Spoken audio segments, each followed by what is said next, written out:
పేరు Hemalatha. Spiritual devotional yoga క్లాస్కి స్వాగతం. ప్రాణాయామాలలో భాగంగా ఈరోజు మనము కపాలభాతి ప్రాణాయామ గురించి తెలుసుకుందాం. ముందు వీడియోలలో భస్త్రిక నాడీ శోధన ప్రాణాయామ గురించి తెలుసుకున్నాం కదా. ఈ వీడియోలో కపాలభాతి ప్రాణాయామ గురించి ఫోర్సబుల్గా ఎక్సేల్ చేస్తాం. ఈ ప్రాణాయామను ఫోర్సబుల్గా ఎక్సేల్ చేస్తాం. భస్త్రికలో ఎలాగ అంటే ఇన్హేల్ ఎక్సేల్ ఫోర్సబుల్గా చేస్తాము. ఈ కపాలభాతిలో ఓన్లీ ఎక్సలేషన్సే ఉంటాయి. ఓకేనా? ఎలాగంటే ఇలా అలా ఉంటుంది. ఈ ప్రాణాయామం వలన బెనిఫిట్ ఏంటి అంటే మనకి బీపీ కామ్ డౌన్ అవుతుంది. డయాబెటిక్ ఎవరైనా ఉందనుకోండి కంట్రోల్ అవుతుంది. అలాగే ఏదైనా స్ట్రెస్, యాంగ్జైటీ అలాంటివి ఉంటే నార్మల్ అయిపోతాయి, హార్మోనైజ్ అవుతుంది. మెయిన్లీ ఎట్లా అంటే మనకి ఈ పొట్ట భాగంలో ఏదైనా డైజెషన్ ప్రాబ్లం ఉన్నా, లేకపోతే ఏదైనా నిద్రలేమితనం ఉన్నా, ఇలాంటి ప్రాబ్లమ్స్ అన్నీ ఈ ప్రాణాయామ ద్వారా మనం క్లియర్ చేసుకోవచ్చు.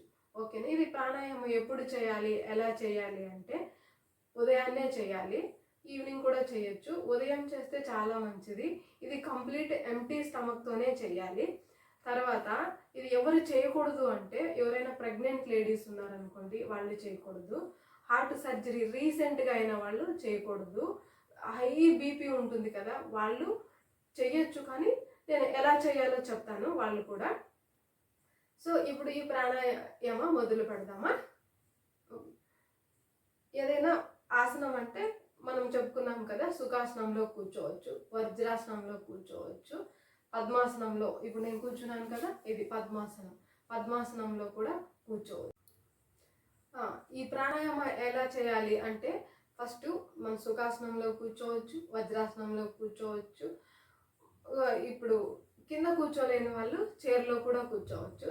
సరే, ఇప్పుడు ఫస్ట్ ఇలాంటిది ఏదైనా మెత్తటి పిల్లో కానీ ఏదైనా ఒక టవల్ కానీ వేసుకొని కొంచెము హిప్ పాయింట్ ఎత్తుగా ఉండేటట్టు చూసుకోవాలి. ఇలా ఇలా అప్పుడు మన స్పైన్ స్ట్రైట్గా ఉంటుంది. సో మనం ఇలా వంగకుండా ఇలా స్ట్రైట్గా ఉంటుంది. ఓకే, ఇప్పుడు చూడండి, చిన్ముద్రలో ఉండొచ్చు, లేదా ఇట్లా ఈ ఫింగర్స్ వచ్చేసి పైనకి ఇలా పైన కూడా చూడొచ్చు. ఓకేనా? ఇప్పుడు స్టార్ట్ చేద్దాము. ఇప్పుడు ఫస్ట్ బిగినర్స్ అయితే జస్ట్ 15 సార్లే సరిపోతుంది. మీరు ప్రాక్టీస్ చేసే కొద్దికి 30, 60 అలా కౌంట్ పెంచుకోవచ్చు. కానీ ఫస్ట్ బిగినర్స్ ఎలాగంటే స్లోగా చేయాలి. ఫస్ట్ బిగినర్స్ది చెప్తాను చూడండి. ఇప్పుడు జస్ట్ 2 సెకండ్స్కి ఒక ఎక్సలేషన్ రావాలి. ఓకే,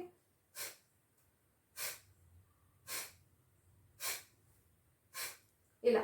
ఓకే, మనం ఎక్సైల్ చేసేటప్పుడు పొట్ట లోపలికి వెళ్ళాలి. ఓకే, లోపలికి వెళ్ళాలి. అప్పుడు ఆ లోపలికి వెళ్ళడం వలన అగ్ని తయారయ్యి మన బాడీలోని ఏదైనా టాక్సిన్స్ ఉంటే క్లియర్ అయిపోతుంది. ఓకే, చూడండి బిగినర్స్ది.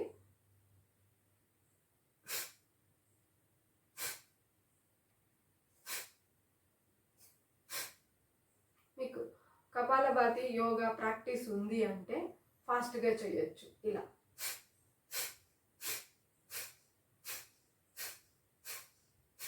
అలా. ఓకే, మనం ముక్కుతో కాదు, పొట్టలోని గాలిని బయటికి పంపిస్తున్నాం కాబట్టి ముక్కులోంచి పంపిస్తున్నాం. ఇంకొకసారి ఎన్నిసార్లు చేయాలి అంటే మినిమం 15 టైమ్స్ చేయాలి. బ్రేక్ ఇచ్చి మళ్ళీ 15 టైమ్స్ చేయొచ్చు. లేదా 15 బిగినర్స్ అయితే 15 టైమ్స్ చేసి మానేయాలి. ఓకే, మార్నింగ్ ఒకసారి, ఈవినింగ్ ఒకసారి చేయాలి. స్టార్ట్ చేద్దాం.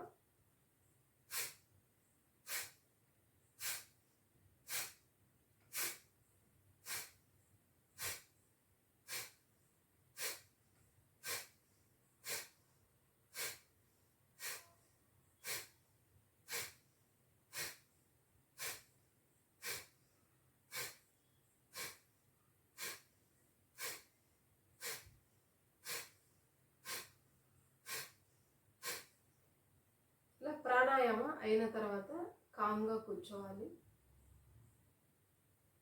శ్వాసని అబ్జర్వ్ చేయాలి.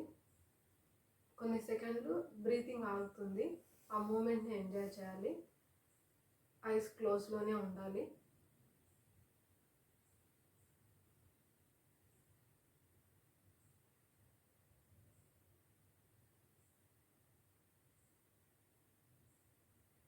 ఇలా 5 మినిట్స్ కూర్చొని మీరు మళ్ళీ నాడీ శోధన కూడా ప్రాక్టీస్ చేయొచ్చు.